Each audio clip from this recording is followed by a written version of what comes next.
Donc voilà, on attaque cette troisième et dernière séquence donc, sur les masters Erasmus Mundus. Donc voilà, on voulait aussi faire un focus spécifique sur cette action. Je pense que certains d'entre vous connaissent bien et d'autres peut-être un petit peu moins. Donc les masters qui sont ces programmes d'études transnationaux intégrés de haut niveau qui vont vous être présentés tout d'abord conjointement par Aude Richard et Jean-Louis Mayonan. Donc on pourra bien sûr apprendre vos questions au fur et à mesure et puis prendre un petit temps à la fin de la présentation d'Aude et Jean-Louis pour revenir sur les interrogations et les remarques que vous pourriez avoir sur cette action. Et puis, nous aurons ensuite plusieurs illustrations de projets de master qui ont été développés dans les années précédentes ou qui sont en cours. Donc voilà, je vais tout de suite passer donc, la parole à nos collègues de l'agence, donc Aude Richard et Jean-Louis Mayonnat pour la présentation de ces masters Erasmus Mundus. Merci Magali. Jean-Louis, je te laisse essayer de faire le partage d'écran. Oui. Est-ce que vous voyez notre présentation là à l'écran? C'est bon? Ouais. Est-ce qu'on peut la mettre en plein écran peut-être? Voilà. Elle est en plein écran. Voilà. Oui, c'est bon, c'est parfait. Parfait. Très bien. Bon, merci beaucoup de nous donner la parole. Nous allons donc vous faire un petit focus sur les actions Erasmus Mundus. Alors, l'objectif de ce webinaire, c'est de vous présenter l'organisation et les attentes de l'action Erasmus Mundus pour la nouvelle programmation 2021-2027. Lors de cette présentation, alors on va d'abord évoquer quelques généralités sur l'action Erasmus Mundus et ensuite on vous présentera les actions préparatoires au master conjoint Erasmus Mundus. Donc, il y a une action nouvelle sur la programmation 2021-2027, avec notamment les productions et les résultats attendus et les conditions d'éligibilité. Et après, on enchaînera sur l'action, la grosse action phare de l'action Master conjoint Erasmus Mundus, encore une fois, avec les exigences, la conception du partenariat, les financements et les modes de sélection. Jean-Louis, je te donne tout de suite la parole pour le panorama général. Merci Aude. Donc de quoi parle-t-on? En quelques mots-clés, le Master conjoint Erasmus Mundus, c'est d'abord un programme d'études internationales intégrées, c'est-à-dire conjoint aux divers établissements d'enseignement supérieur qui sont impliqués. Et c'est un programme également de haut niveau, tourné vers l'excellence, ouvert à toutes les disciplines et avec un diplôme de master qui est délivré par un consortium international d'établissements d'enseignement supérieur. Comme nous allons le voir lors de cette présentation, c'est une action qui offre un niveau de bourse élevé aux meilleurs étudiants européens, mais également du monde. Mais également, on verra dans cette nouvelle programmation, un soutien financier important aux établissements impliqués dans cette action. Alors, l'action Erasmus Mundus et plus largement le programme Erasmus sont des instruments financiers au service de la politique européenne d'éducation et de formation. Tous les projets financés par Erasmus+, doivent donc s'inscrire dans ce contexte et contribuer à la création de l'espace européen de l'enseignement supérieur. Donc voilà pour le cadre général. Maintenant, sur l'action Erasmus Mundus en particulier, les objectifs sont accompagner la qualité, l'innovation, l'excellence et l'internationalisation des établissements d'enseignement supérieur au moyen de projets de coopération. Donc il faut bien garder en tête ces 4 mots-clés: qualité, innovation, excellence et internationalisation. C'est également accroître la qualité et l'attractivité de nos établissements. Et comme les projets Erasmus Mundus sont ouverts à la coopération avec des établissements non européens, ils sont conçus comme un outil au service de la politique extérieure de l'Union européenne.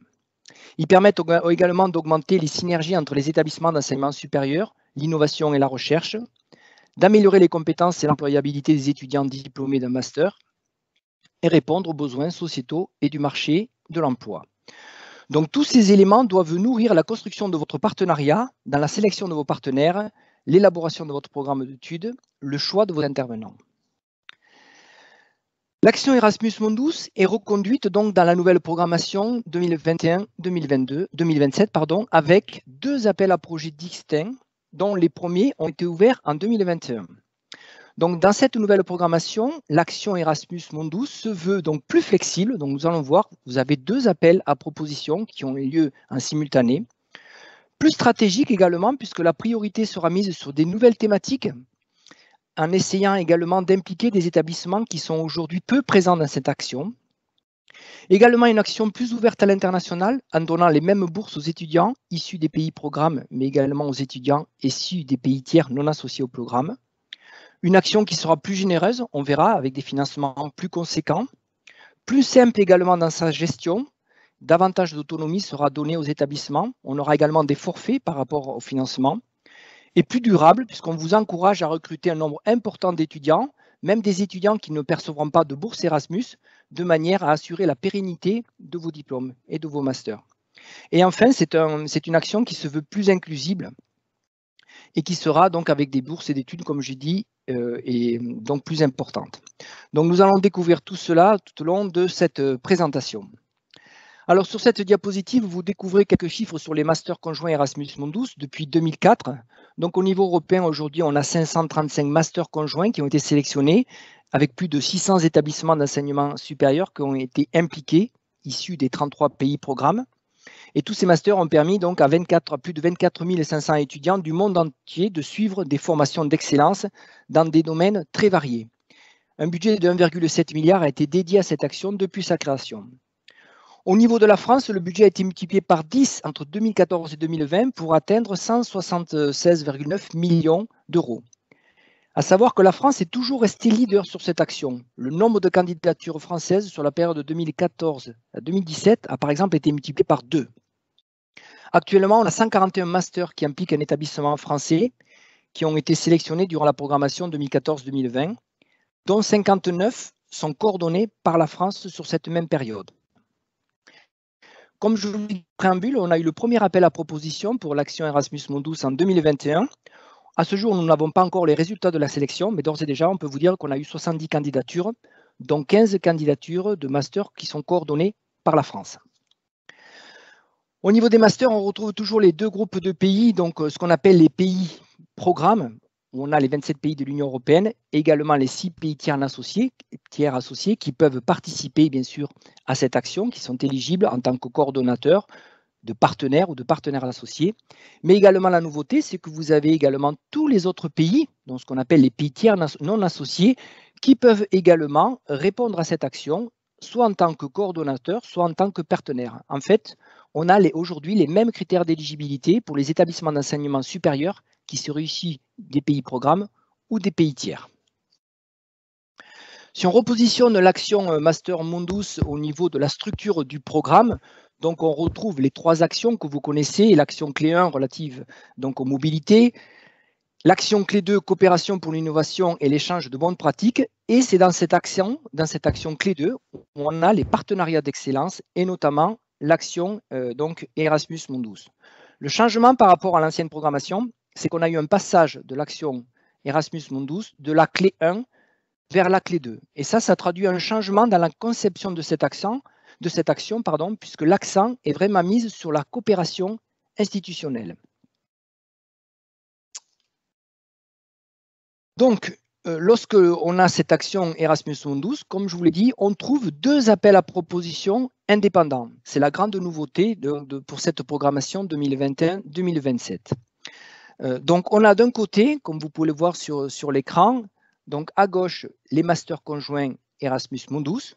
Donc, c'est l'appel à proposition qui permet d'obtenir un budget pour donner des bourses aux étudiants et aux établissements également pour faire fonctionner le master.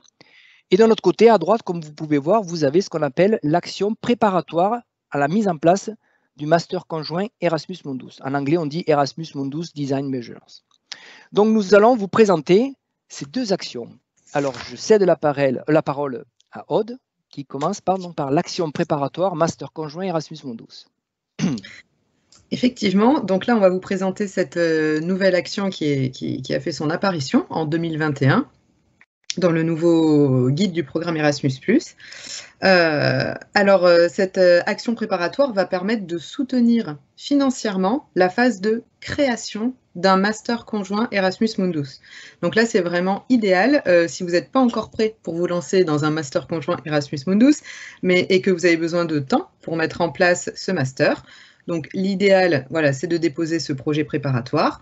Et également, si vous êtes une structure débutante dans ce type de projet, voilà, c'est une action qui est tout à fait adaptée à vous. Alors, pourquoi est-ce qu'on va faire cette activité préparatoire ?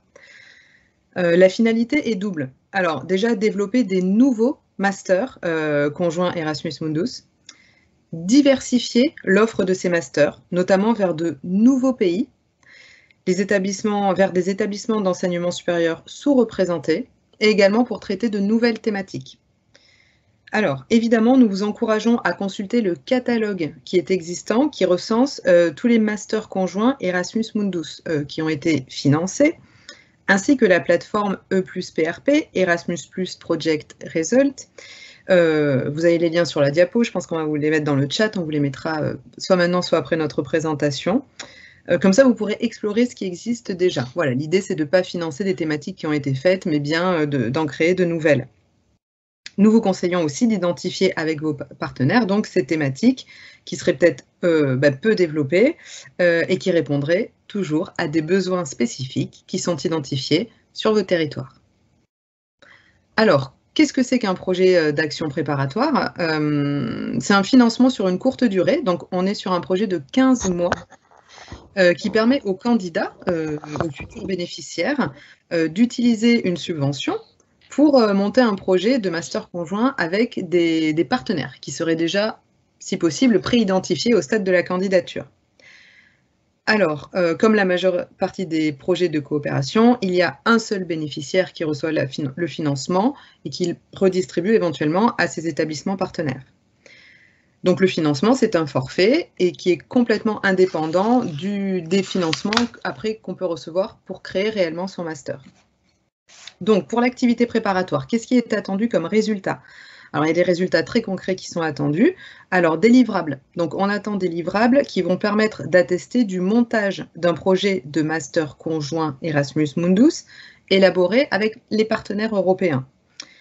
Dans le projet d'action préparatoire au master, vous devrez également présenter les programmes d'études qui seront communs à tous les partenaires et, si possible, le plus détaillés possible. Qui vont être prêts à mettre en œuvre, à mettre en œuvre durant le master.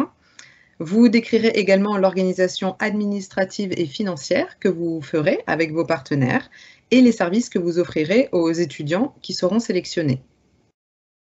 Ensuite, autre résultat attendu, les modalités de promotion et de dissémination qui sont communes à tous les établissements d'enseignement supérieur européens impliqués dans le futur projet de master. On n'oublie pas qu'on est sur un projet de partenariat. Hein, l'action qui avant était en action clé 1 est passée en action clé 2 partenariat. Donc on est bien sur un travail qui va être co-construit. Vous avez des objectifs communs et les résultats doivent être communs avec vos partenaires européens. Vous fournirez également le projet de convention qui couvrira tous les aspects opérationnels, administratifs et financiers de la mise en œuvre du master, ainsi que la gestion des bourses. La politique commune sur le diplôme et le lancement ou la preuve de la procédure d'accréditation devra également figurer dans la candidature.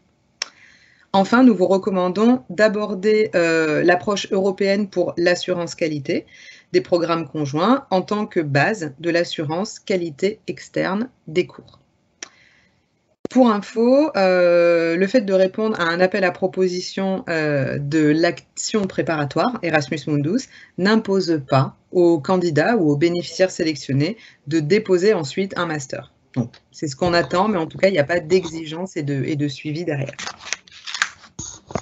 Alors, sous quel format se présentent ces activités préparatoires ? Alors, la demande de cette activité préparatoire peut être faite par un établissement d'enseignement supérieur qui fait partie d'un pays du programme, donc un des 33 pays, ou d'un pays tiers non associé. En effet, ces deux types de pays, donc ces deux types d'établissements, auront les mêmes critères d'éligibilité. Donc, on est sur une action qui est vraiment ouverte au monde entier. D'autres acteurs autres que les établissements d'enseignement supérieur, notamment ceux dotés d'une expertise et d'un intérêt scientifique dans le domaine d'études professionnelles couverts par le projet de programme commun qui va être envisagé, peuvent se joindre au projet. Et là, on entend des entreprises, des centres de recherche, des ONG, des associations. En revanche, tous les établissements d'enseignement supérieur issus des pays du programme doivent bien entendu avoir une charte Erasmus+, une charte ETCHE valide. Vous savez bien que pour participer à toutes les actions Erasmus, du guide Erasmus, tout établissement d'enseignement supérieur d'un pays du programme doit avoir une charte EDCHE valide. Et enfin, même si ce n'est pas un critère d'éligibilité pour les actions préparatoires, il paraît logique d'impliquer dans ce projet les futurs établissements qui, eux, respectent les critères d'éligibilité des masters. Donc, en termes de nombre d'établissements et de savoir s'ils font partie des pays du programme. Mais ça, Jean-Louis va nous l'expliquer dans la deuxième partie. Alors, dernière vignette pour vous présenter cette activité préparatoire. Le financement, enfin. Donc, on répète qu'on est sur un projet de 15 mois. C'est le bénéficiaire qui soumet la candidature au nom de tous ses partenaires qui reçoit l'intégralité du budget. Et ce budget est une somme forfaitaire de 55 000 €. Donc, voilà, que c'est un forfait attribué, quelle que soit l'activité.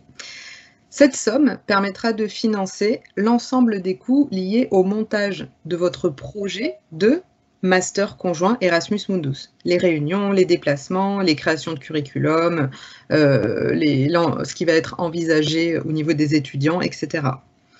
Il n'y a pas d'exigence particulière quant à l'utilisation de ce forfait. Vous êtes libre de l'utiliser au mieux. Vous vous souvenez, on avait bien dit qu'Erasmus faisait confiance à ses bénéficiaires.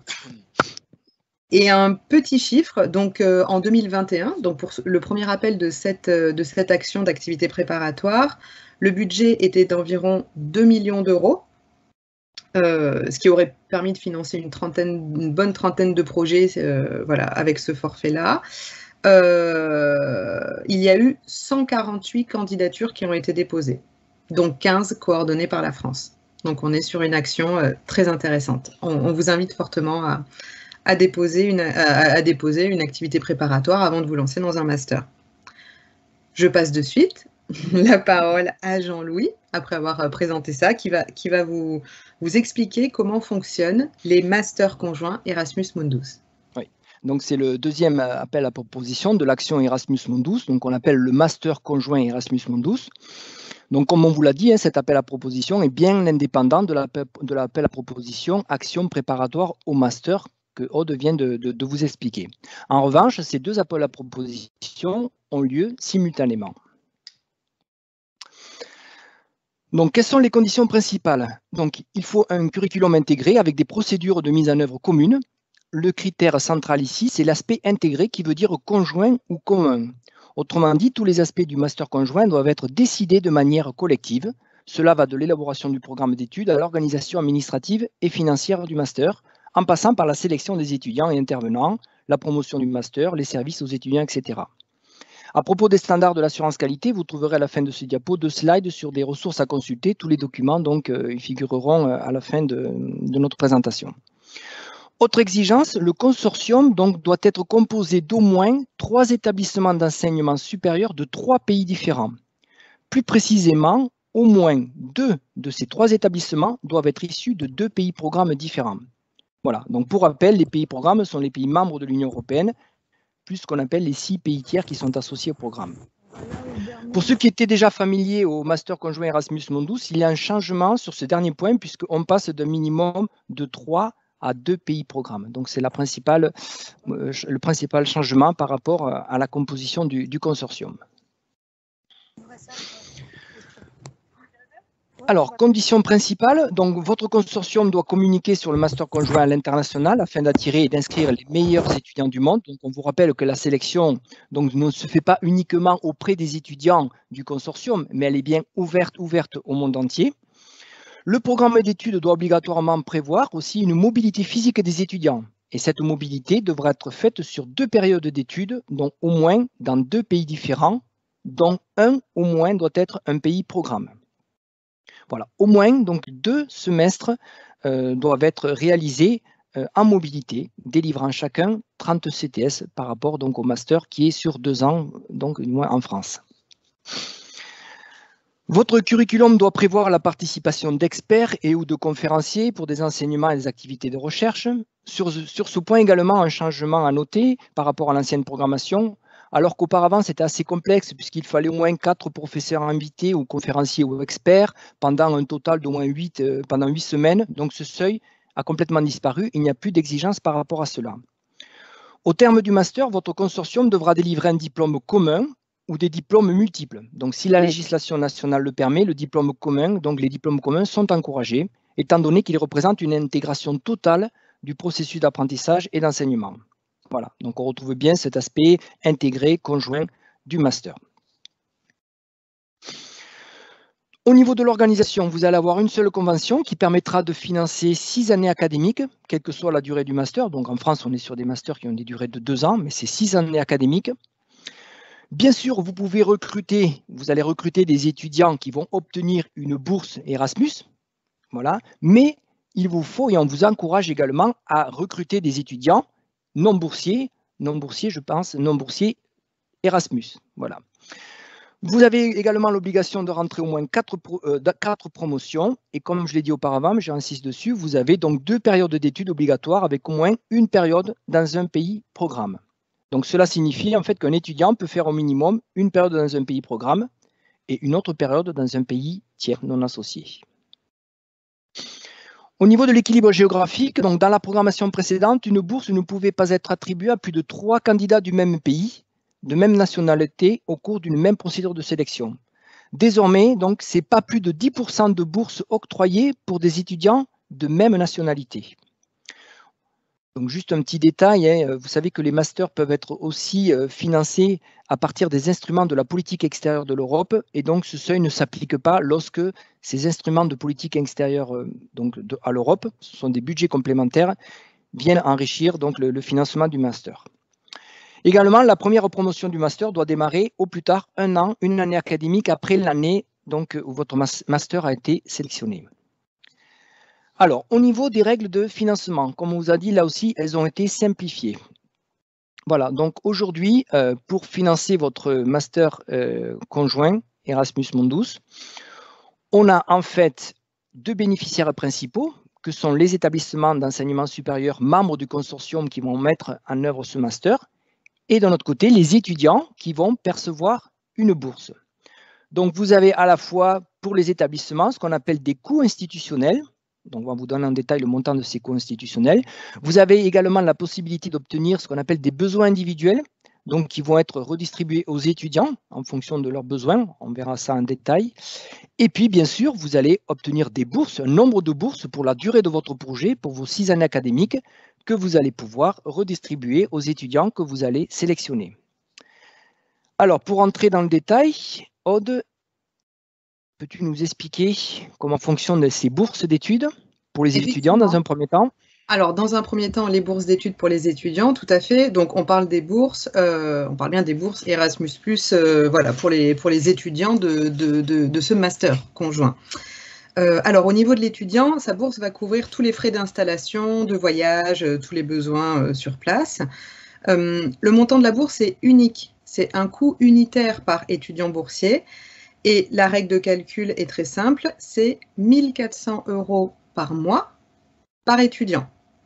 Sachant que cette bourse est valable au minimum pour une année académique et au maximum sur 24 mois. Donc, au total, sur l'ensemble de son master, un étudiant sélectionné qui recevra cette bourse Erasmus Mundus peut percevoir jusqu'à 33 600 € durant ces 2 années d'études. À noter également, l'étudiant qui bénéficiera de cette bourse sera exonéré des droits d'inscription. Alors, au niveau du projet, pour rappel, effectivement, c'est l'établissement qui dépose, qui reçoit l'ensemble des bourses pour les étudiants, qui va le redistribuer après à chaque bénéficiaire qui redistribue aux étudiants.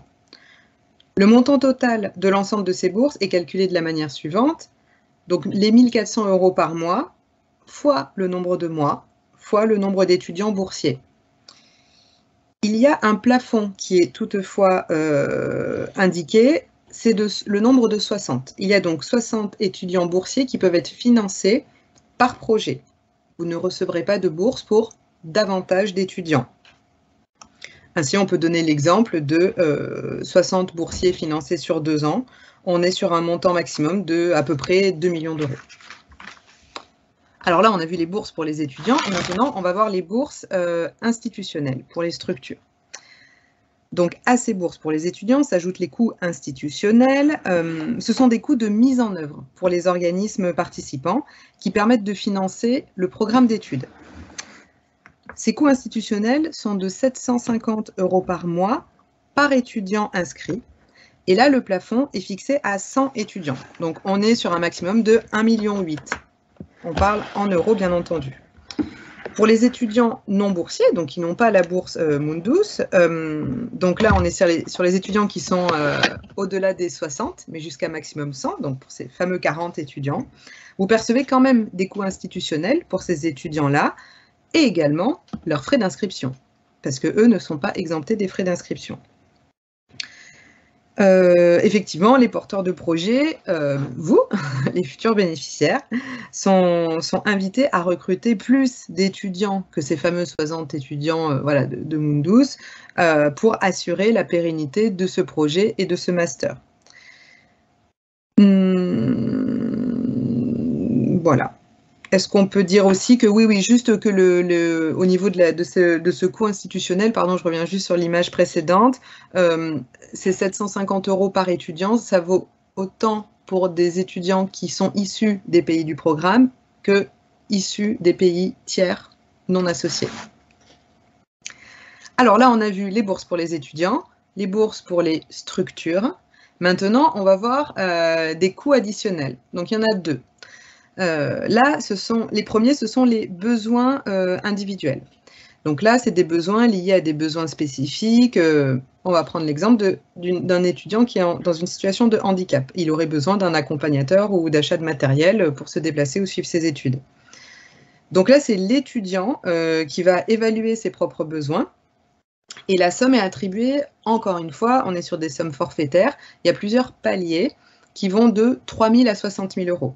Si les besoins de l'étudiant sont inférieurs à 3 000 €, ce ne sera pas pris en charge par Erasmus, ce sera à l'organisation de le prendre voilà, parmi les frais que vous avez eus ou en cofinancement. Donc, il y a cette somme qui est attribuée pour chaque étudiant qui en ont besoin. Effectivement, cette demande de financement, évidemment, vous le faites au stade de la candidature. Parce qu'après, on ne revient pas sur un budget une fois qu'il a été accordé, donc vous le demandez au stade de la candidature. Cependant, au moment de la candidature, vous ne savez peut-être pas exactement quels seront les futurs étudiants qui seront en situation de besoin individuel. Donc là, le guide du programme conseille aux candidats d'indiquer le montant maximum pour les besoins autorisés, et le montant maximum est de 120 000 €. Donc ça, ces frais-là peuvent s'ajouter aux bourses des étudiants et peuvent s'ajouter aux frais institutionnels. Ces frais, pour les besoins individuels, sont demandés pour tous les étudiants du master, que ce soit les étudiants boursiers, les fameux 60, ou tous les autres. Donc c'est vrai que c'est quand même intéressant d'en faire la demande pour l'ensemble des étudiants. Et ensuite, il y a encore un coût additionnel qui s'ajoute à ce qu'on vient de voir. Donc, on a les bourses des étudiants, les frais institutionnels, peut-être les besoins spécifiques, et maintenant, on a les fonds additionnels, et là, c'est une subvention, disons, peut-être plus géographique. Donc, ce fonds, il est finançable en supplément, et il est dédié aux étudiants venant des zones prioritaires de l'Union européenne. Donc, ces fonds additionnels proviennent d'autres fonds européens qui se rattachent à la politique extérieure européenne. Je vous les donne juste comme ça. C'est le IPA, donc l'instrument de pré-adhésion, et également le NDICI, l'instrument européen pour le voisinage, le développement et la coopération internationale. Il y a donc des zones prioritaires définies par l'Union européenne pour ces projets-là. Et donc, les fonds additionnels vont pouvoir être demandés dans le cadre du Master Mundus pour attirer des étudiants provenant de ces zones. On pense notamment aux zones prioritaires que sont, sur 2021-2027, l'Afrique subsaharienne et les pays des Balkans. Donc, concrètement, pour chaque bourse obtenue, vous aurez également à des coûts institutionnels, donc les fameux 750 € par mois par étudiant, en plus des 100 déjà autorisés. Le nombre de ces bourses pour ces étudiants provenant de ces zones prioritaires est d'environ 20 bourses supplémentaires. Donc là, on parle toujours des bourses Erasmus Mundus, 1 400 € par mois par étudiant. Donc ces 20 bourses peuvent s'ajouter aux 60 qui sont plafonnées dans un projet de master. Voilà. Ouais. Donc en fait, si je comprends bien, j'ai un projet de master avec par exemple un pays des Balkans occidentaux, donc qui sont aujourd'hui peu représentés dans cette action. Dans un domaine de l'environnement ou du traitement de l'eau, ben, j'ai toutes les chances d'être sélectionné. Et en plus, je pourrais bénéficier de ces fonds additionnels venus des instruments financiers. Exactement. Voilà.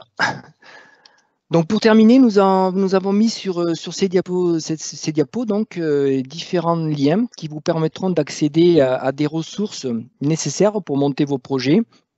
Donc vous avez la plateforme des résultats de tous les projets Erasmus+ qui ont été financés et sélectionnés. Ça vous permettra d'identifier les thématiques qui ont déjà été mises en place, enfin, ou les masters qui ont été créés.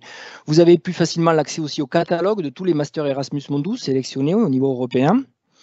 Et puis vous avez donc des études sur la mise en œuvre des masters et un lien également qui vous permettra d'avoir des éléments sur l'approche européenne pour l'assurance de la qualité des programmes conjoints. Pour aller plus loin, vous avez aussi d'autres liens, par exemple, diffusion et impact dans les projets de partenariat de l'enseignement supérieur qui peuvent vous aider à rédiger votre candidature. Et puis également donc le guide du programme. Et puis un lien aussi pour identifier les bonnes pratiques dans le cadre de cette action. Voilà, mais tous ces liens, donc on vous les remettra dans le chat où ils vous seront donnés. Voilà, donc sachez que là nous attendons, comme on vous l'a déjà dit, avec impatience la publication du nouveau guide et donc on devrait retrouver tous ces éléments pour le futur appel à proposition donc de l'action Master conjoint Erasmus Mundus. Voilà, on vous remercie pour votre attention et si jamais vous avez d'autres questions, n'hésitez pas avec notre adresse mail institutionnelle. Voilà.